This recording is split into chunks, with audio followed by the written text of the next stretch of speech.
led us to some great things and to a lot more reflection and looking back, and that's kind of why I have you on the line. This weekend is actually it's 17 years on from the Leinster Under-21 Football Championship, which you were a member of, and it's actually 10 years on since your last Keegan Cup. So some great memories there, Trevor, to focus on. Great memories, yeah. The Keegan Cups came early in my career. 92 was my first year playing with Skryne. When you started playing during the summer of 92, when the leaving cert was out of the way, I think I played 4 games and we won the Keegan Cup, which there's a kind of a famine in Skryne since I think 1965. They hadn't won the championship, and I suppose anytime you end a bit of a famine like that, there's great outpouring, great celebration. It means an awful lot to a lot of people in the area, and a lot of fellas had played for years and years. So that was a big one. I was only 17 at the time. Absolutely, and it's a kind of thing a lot of people talk with, the cliche of when you win the Keegan Cup so young, you think you're going to be winning it every year. But club football in Meath is not that easy, and the 90s actually proved to be hard with the likes of Clement and Wood and Dundee and different teams actually winning the title. So just shows you, winning with Skryne, although Skryne would be one of the premier teams in the county, it's just not easy to go back every year and win. Yeah, the standard is probably pretty even around a lot of teams, you know. We managed to beat Navan and Mahoney's the following year, and then you had the good Kilmaine and Wood, Dundee teams. Sengestown were strong for a lot of that decade as well. Dunboyne came in at the end of it then as well, you know. And then Dunshaughlin came with their very good team, which was probably the best club team in Meath for the last number of years. They managed to go and win a Leinster final, which was a great achievement for them. But yeah, no, because it's just, that's the point. Like, and talk with that Dunshaughlin team, like they won a Leinster. It's something that Skryne, yourself, I think, was it 2004? Was it you might have lost the final? I think against Portlaoise, was it? Yeah, we lost the final to Portlaoise. And a good Portlaoise team. I suppose the big regret for us was John McDermott was unable to line out. He had a bad flu or bad virus, just picked it up a couple of days before the game, and beaten by 4 points by Portlaoise.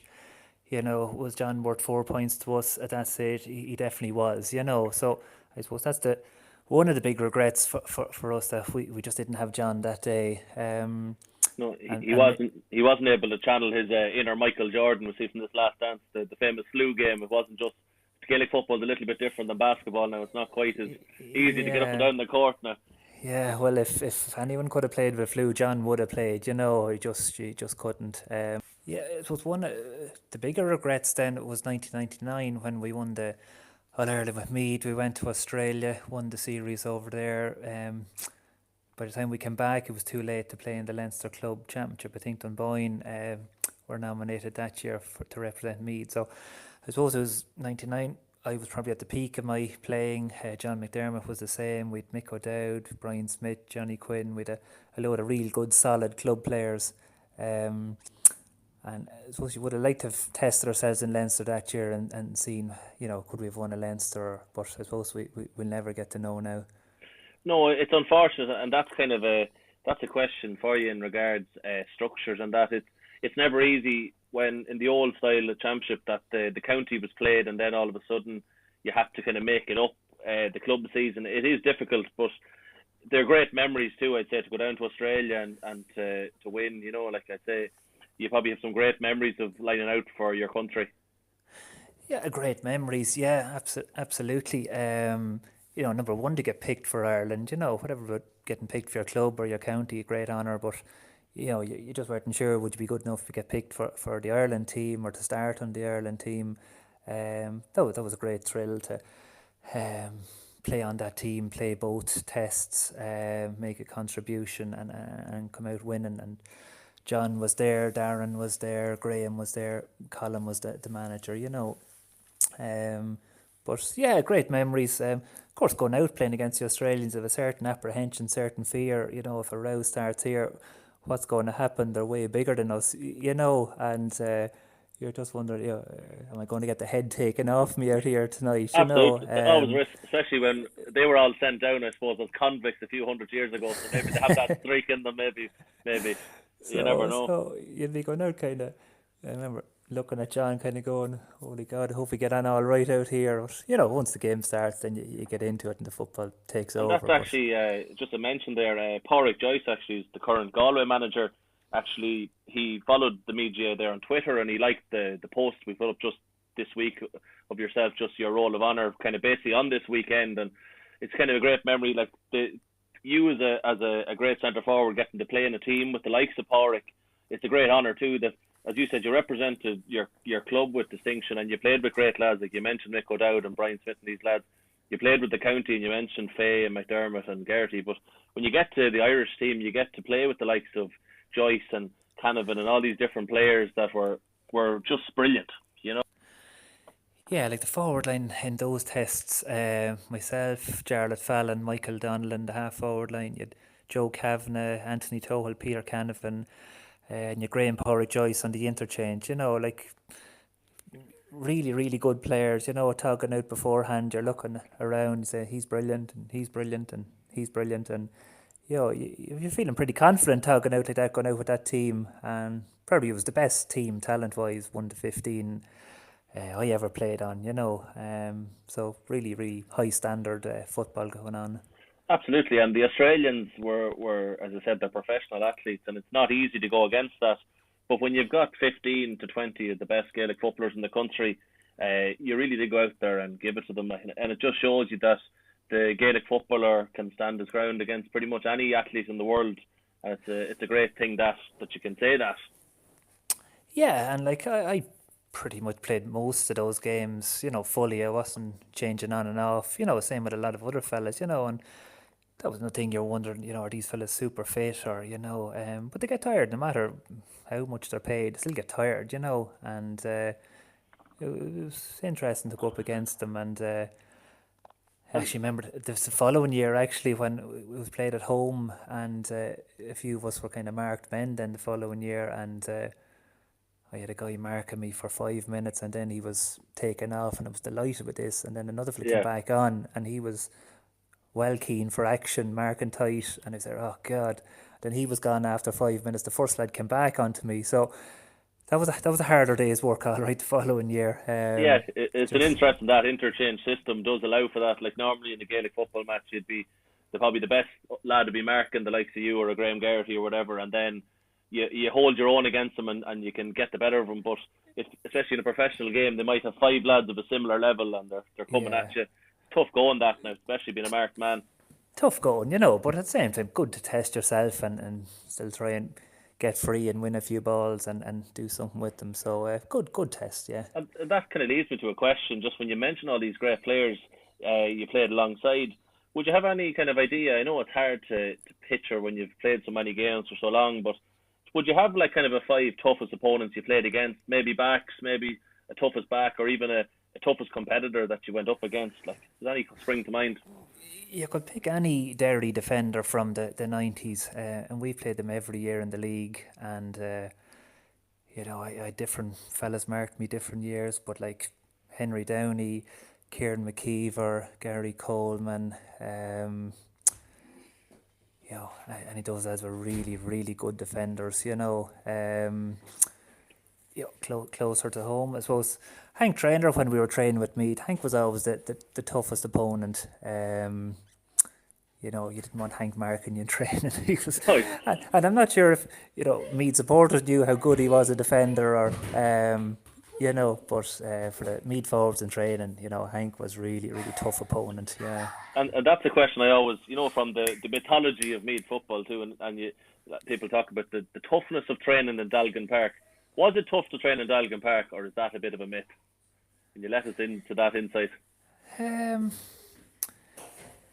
that was tough, you know, like, I suppose compared to the lads training nowadays, we didn't train as much as them, but, you know, it was Tuesday, Thursday, Saturday and Sunday, and I would have went into Navan on a Wednesday night and practice freeze, you know, but when you were there, you were training hard and you needed that next day off to recover, and you were just about coming right by the following night, you know, and you know, maybe when you were playing and you were at work, you know, you're in normal life, you'd meet them and they'd say, God, you look very fit, or you must be shocking fit. But Yeah. my memory of county training was you spent your time in perpetual tiredness, between trainings and matches, and you'd summon up the energy in training or in matches, but you were tired a lot of the time otherwise.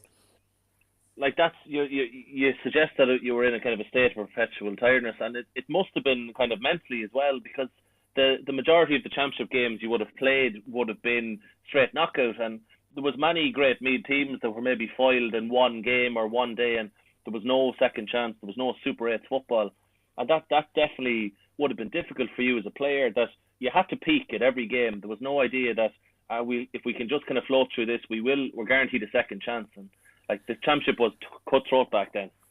Yeah, no, definitely. Straight knockout is a different thing altogether, and you're waking up in a day of first round of the Leinster Championship, and you're going, well, the year could be finished by this evening, and that's it, and you're back to club football or whatever, So definitely heightened the stakes, no doubt about it. And maybe you look back and say, off the back doors in, we might have won more, but there was times we knocked out teams and they were gone. If they had come back into the equation, it could have been different. We mightn't have won as much. So it can work for and against you. But I like the year I played in. Especially that knockout stuff. The pressure was on. You had to perform. The stakes were high. And absolutely, like it just shows you as well. And I sent you on just a short little radio clip. It was Brendan Cummins in 1996, and just speaking on LMFM, and he just kind of went through the panel that were in that All Ireland team, and it just shows you that you did have the pleasure of playing with some great players. And you mentioned the likes of a Hank Trainer and a John McDermott, a Geraghty, a Fay, but the panel was just very deep. And do you have any memories, maybe again, of just maybe some of the, maybe I wouldn't like to use the word fringe players, but some of the players that stood up that we don't often think about, or maybe someone that did something special that you remember in that era, 96 kind of time? Well, maybe I might give Conor Martin a mention on this when Conor was our goalkeeper. And Conor was working in London at the time, and he used to fly over and back for not every training session, but for the weekend training sessions, and he'd be picked up at the airport and be brought down on the bus. And Conor was great crack, really, really good character. If you're sitting having the dinner after training, if you're at Conor's table, the crack would be great. We used to go in cars to a lot of matches in Croke Park, and if Conor was in the car with you and you were uptight, you were nervous, great man to crack a joke or to pass a comment on a supporter going to the match, and just to lighten the mood, And of course, John McDermott would always be on his case about his kick out. You're practicing your kick outs, Conor, And when Conor was in England, you wouldn't know if he was practicing or not, but Conor he'd always have a great response. He'd say, "Oh, you always get an extra 10 yards in Croke Park, Johnny, or it'll be all right on the night." And so this didn't really satisfy John particularly, but John wanted a nice kick out there that was hanging up in the air, give him a bit of time to get under it. Absolutely, because if a kick out wasn't getting to him, John wouldn't be able to influence the play as much, and it'd be frustrating. But Conor was always a great goalkeeper, and his kickouts were always brilliant. So I don't know. He obviously was maybe practicing on the side and not. He just didn't want to tell people maybe. Well, he was a terrific shot stopper, and in training, some of the saves he pulled off in training, brilliant agility, probably that was a strong point of his game, but he was a brilliant character, off the field. He glued everyone together and just set a lovely tone to the atmosphere. Another interesting aspect of your career was in the kind of 2000s, just before 2010, when you won the Keegan Cup. You were player manager a bit for Skryne, which is a kind of unique thing, to be a player, then a player manager, and then going back to a player. What was that like? Yeah, I did it for a year. I think Skryne just didn't have anyone to take the team that particular year. They weren't going outside the club, paying anyone, So I just took it on that year. It was 2 or 3 years out of the Meath setup, but I think it was 2008. And I felt like taking it on, taking over the training and stuff like that. So I suppose I felt I did my best that year. We didn't have any great success. It's a difficult job, to be on the field and then trying to make changes at half time or talk to fellas beforehand or afterwards, about what went wrong or what we need to do better. I have to ask you the question, did you ever abuse your power in the sense, did you stick yourself in at full forward when you were feeling a bit tired, or did you tell lads the ball has to come to me or anything like that? Did you tell them that I'm the boss now, I'm picking the team or anything like that? No, I always picked myself anyway, and I never took myself off. But apart from that, I suppose when you're trying to pick a team and fit fellas into positions, I probably moved myself out to the wing, half forward or corner forward, or I knew I could make it work rather than trying to put a fella into a position he mightn't be able to play in, and made it a bit easier for him. But I was glad I did it. I just did it for 1 year. It was when I look back, it was too hard a thing, and then Liam Harnan came in shortly after that, and that worked better for everyone.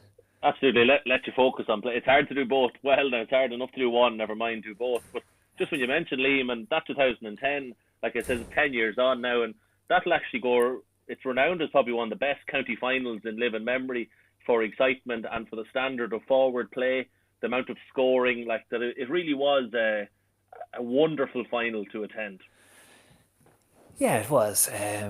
You could argue about the quality of the defending maybe, but we scored 21 points, which was great scoring. Sanchez got 4 goals and could have had 2 more. So yeah, very exciting stuff. And then Paddy kicked a free at the end, very dramatic way to win a game. I suppose the thing I remember from that year, first round of the championship, Liam didn't pick me to start the game against Simonstown, and I had probably eased myself back in, missed a couple of league games, but thought it would have been on for the championship definitely. He did say to me he wouldn't be starting me. I said, okay, that's grand, but I thought I'd be coming on half time or something, and I'd say about 6 minutes to go I was brought on, and we drew the game. So I was absolutely raging with him after that, and it was the first time I'd ever hadn't been picked for a game ever in my career, and it kind of got a bit of fire out of me, and I had a real good season for Skryne that year. I played really well, and myself and Liam get on great, play a bit of golf with Liam, and we're good mates. But I was raging with him at the time. But I suppose when I look back on it, and then I kind of saw the way my Meath career finished, and I often think Sean Boylan should have dropped me at some stage. I probably got a bit stale in my last couple of years. To be fair to Sean, he was so loyal. He'd always pick you. He never once took me off in a game. In fact, even the day I did my cruciate ligament, I stayed on for about 15 minutes, and then I said to him, listen, Sean, I can't play here. My knee is gone, so I kind of took myself off that day. But I always felt it probably would have done me a bit of good if I'd been taken off or dropped, and just got a bit of a reaction in me, and just that's the way it worked out for Skryne that year. I ended up having a pretty good season for them. No, it is interesting because that's probably at that stage you were long in the tooth, but you still had so much to offer. And maybe the Liam Harnan thing, you're probably right. He just gave you the impetus to say, I actually deserve to be starting on this team, and I'm going to win this championship. And I'm going to do great things. And it's interesting. Then the question I asked about managers. Then you mentioned Sean, and you see yourself now. You're a juvenile coach. You're giving back to the club, which is great to see. And do you think yourself do you use much of the stuff you learnt off Sean and off Colm at the international rules and Liam and the different managers? Like, what style do you see yourself with the juveniles, and what do you enjoy most about coaching? Well, I suppose with the likes of Sean and Colm and so on, I suppose a lot of the qualities of that era with me, that you kind of just got on with things no matter what happened. You just got on with things. If things were going bad, you just got on with things. You always worked very hard. You never gave up. Yeah, I'm enjoying coaching the kids, Kieran, and help coach down at our athletic club as well. And I think, for modern day, athletics is very important in Gaelic football. You need to be able to run, with proper, efficient technique, to avoid injuries, to, perform better. But I know I enjoy working with the kids. My own kids are involved. Their friends are on the teams. So, you're there and you're reasonably well organised, and you're trying to put on an organised setup. you have your good days and your bad days with the kids. But in fairness, they improve every year. And, when they're under sixes, you're doing certain type of activities and movements with them. Under eights, you're getting a little bit more skills. Under tens, start playing their positions a little bit better. And under 12s, a little bit more tactically, what you should be doing or what you're expected to be doing. So I kind of, I suppose, enjoyed a little bit more of that under 12 stage and going forward, where their attention span is a little bit better and maybe they listen up a little bit better, But yeah, because you're getting into the kind of games development style as opposed to just functional movement and that. And it's kind of interesting. A question then I asked you about kind of the other styles of managers, and will you be bringing in the nutritional plan that Sean had maybe with some of these herbs and that? Will you have the youngsters eating right and doing all the kind of things that Sean Pudge under scrutiny? Yeah, and I suppose, and that was the interesting thing about that regime with Sean. There was no things we didn't eat back in the 90s. We were so well fed back in Ballinter. You had your start or your main course, your dessert, but there was probably loads of calories in the dessert. You had your cup of tea and a few biscuits afterwards. There was a fry every so often, on a Saturday morning after training. So it's gas. We were just really well fed. There was good variety. It was good, wholesome food. Absolutely, you have to have your nutrition spot on, but there's a balance to things as well, I think, just good, proper diet. You're going to get tired no matter what. When you get tired, you just keep going, I went through a phase where I thought if I ate a certain amount of pasta, I'd never get tired. Yeah. But you do. It does give you energy and so on. But same time, some stage you get tired, you just get up and chase a ball or chase a man, and keep going. So, and I think that's a very important message to kind of conclude with, and it's something that team always gives the Meath supporter kind of solace and enjoyment, that whenever a lad looked tired or whenever a lad was having a bad day, the one thing you could never accuse any Meath team, and in fairness, you can't accuse the modern team either.